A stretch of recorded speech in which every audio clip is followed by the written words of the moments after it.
కాసేపట్లో తెలంగాణ కేబినెట్ సమావేశం జరగనుంది. అసెంబ్లీ బడ్జెట్ సమావేశాల నిర్వహణ, బీసీ రిజర్వేషన్లు, ఎస్సీ ఉపకులాల వర్గీకరణపై చర్చించి కీలక నిర్ణయం తీసుకోనున్నారు.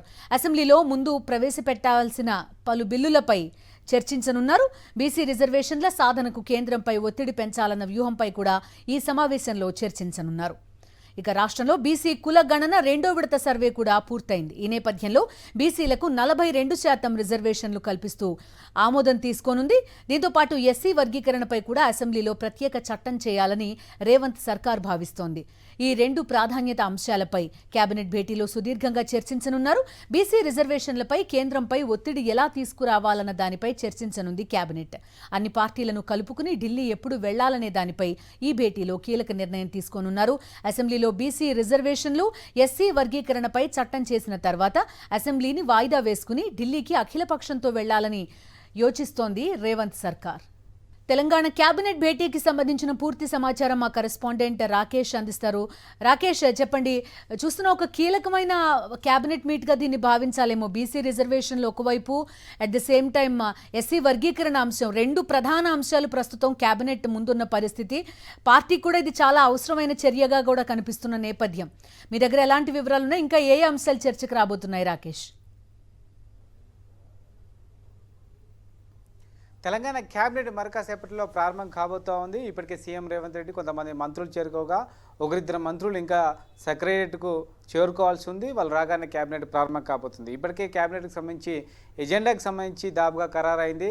ముఖ్యంగా తెలంగాణ అసెంబ్లీ బడ్జెట్ సమావేశాలకు సంబంధించి క్యాబినెట్ నిర్ణయం తీసుకోబోతుంది. ఏ రోజు నుంచి సమావేశాలు నడపాలి, ఏ అంశాలు ఈ యొక్క బడ్జెట్ సమావేశాల్లో మాట్లాడాలని దానిపైన కూడా నిర్ణయం తీసుకునే అవకాశం కనిపిస్తుంది. దీంతోపాటు బీసీ రిజర్వేషన్లకు సంబంధించి బీసీలకు 42% రిజర్వేషన్లు కల్పించాలని ప్రభుత్వం భావిస్తూ ఉంది. దీనికి సంబంధించిన బిల్లును సంబంధించి సభలో పెట్టి ఆమోదించాలి. ఆ తర్వాత దీనికి సంబంధించి కేంద్రానికి పంపించి ఆమోదింపు చేసుకోవడం అనేది రాష్ట్ర ప్రభుత్వం ముందున్న అతిపెద్ద సవాలు. దీనికి సంబంధించి అఖిలపక్ష సమావేశాన్ని ఢిల్లీకి తీసుకెళ్లి కేంద్రంపై ఒత్తిడి తీసుకురావాలనుకుంటుంది. అయితే అది అసెంబ్లీ బడ్జెట్ సమావేశాలకు ముందు తీసుకెళ్లాలి, లేకుంటే సభలో బిల్ పాస్ అయిన తర్వాత తీసుకెళ్లాలని దానిపైన కూడా ఈరోజు క్యాబినెట్లో నిర్ణయం తీసుకోబోతున్నారు. ఎస్సీ వర్గీకరణకు సంబంధించి ఇప్పటికే సభలో చర్చించారు. అయితే ఆ వర్గీకరణకు సంబంధించిన బిల్లును ఆమోదించి ఆయా వర్గాలకు వర్గీకరణ ప్రకారం విద్యా ఉద్యోగ అవకాశాలకు సంబంధించి కల్పించడమే ఇప్పుడు ఒక చట్టం చేయబోతున్నారు. దీంతోపాటు ఇసుక పాలసీకి సంబంధించి కూడా కసరత్తు పూర్తయింది. ఇందిరమ్మ ఇళ్లకు సంబంధించి ఇసుకను పూర్తిగా ఫ్రీగా ఇవ్వాలని ప్రభుత్వం భావిస్తున్న నేపథ్యంలో ఏ రకంగా ఇవ్వాలి, ఎక్కడెక్కడి నుంచి ఇసుకను తీసుకోవాలని దానిపైన కూడా ఈరోజు క్యాబినెట్లో నిర్ణయం తీసుకోబోతున్నారు. వేసవికి సంబంధించిన యాక్షన్ ప్లాన్ కూడా ఇప్పటికే ప్రభుత్వం సిద్ధం చేసింది. ముఖ్యంగా నీటి ఎద్దడిని తట్టుకునేందుకు, నీటి సమస్య రాకుండా తాగునీటి సమస్య ఎద్దడి లేకుండా ఉండేందుకు తగు జాగ్రత్తలు తీసుకునేందుకు ప్రభుత్వం సిద్ధమైంది. దానికి సంబంధించిన యాక్షన్ ప్లాన్ కూడా ఈరోజు క్యాబినెట్లో ఆమోదిస్తారు. దీంతోపాటు మరికొన్ని అంశాలు ముఖ్యంగా సంబంధించి చాలా ప్రాంతాల్లో కూడా వరి పంట ఎండిపోతున్నట్టుగా ప్రభుత్వం సమాచారం అందడంతో ఉన్న నీటిని ఏ విధంగా వినియోగించుకోవాలి, ప్రస్తుతం ఎండాకాలంలో వేసిన పంట అంతా కూడా చేతికి వచ్చే విధంగా ఏ విధంగా చర్యలు తీసుకోవాలని దానిపైన కూడా ఈరోజు కేబినెట్లో నిర్ణయం తీసుకోబోతున్నారు.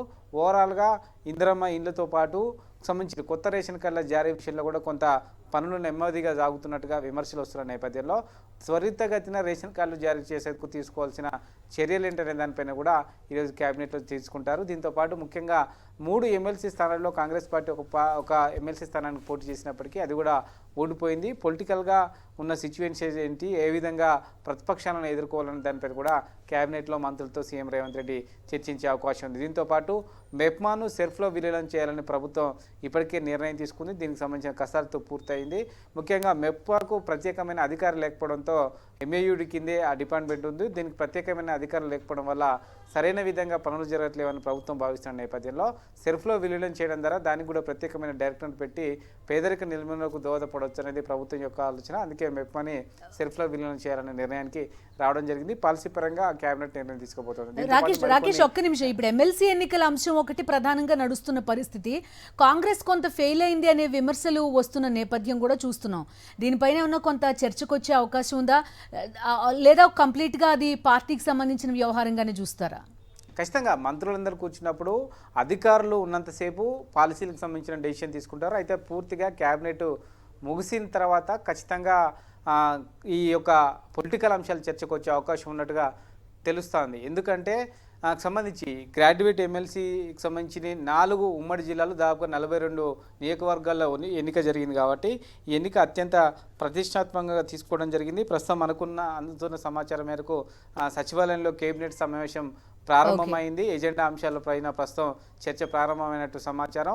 పూర్తిగా ఎజెండా అంశాల చర్చ తర్వాత పొలిటికల్ అంశాల మీదనే ప్రభుత్వం ఫోకస్ చేయబోతుంది. ఎందుకంటే పొలిటికల్గా ఎదుర్కోగలుగుతూనే మిగతా విషయాలలో ప్రభుత్వ పనులు సాఫీగా జరుగుతాయని ప్రభుత్వం భావిస్తున్న నేపథ్యంలో ఎమ్మెల్సీ ఎన్నికల ఓటమి తర్వాత ప్రతిపక్షాలు కౌంటర్ పెంచే అవకాశం ఉంది. దాన్ని తట్టుకునే విధంగా ఏ విధంగా పొలిటికల్ మేనేజ్మెంట్ చేయాలనే దానిపైన కేబినెట్ సమావేశానికి సంబంధించిన ఎజెండా అంశాలపైన చర్చ జరిగిన తర్వాత ఈ అంశాన్ని తెరపైకి తీసుకొస్తారు. Okay, thank you Rakesh.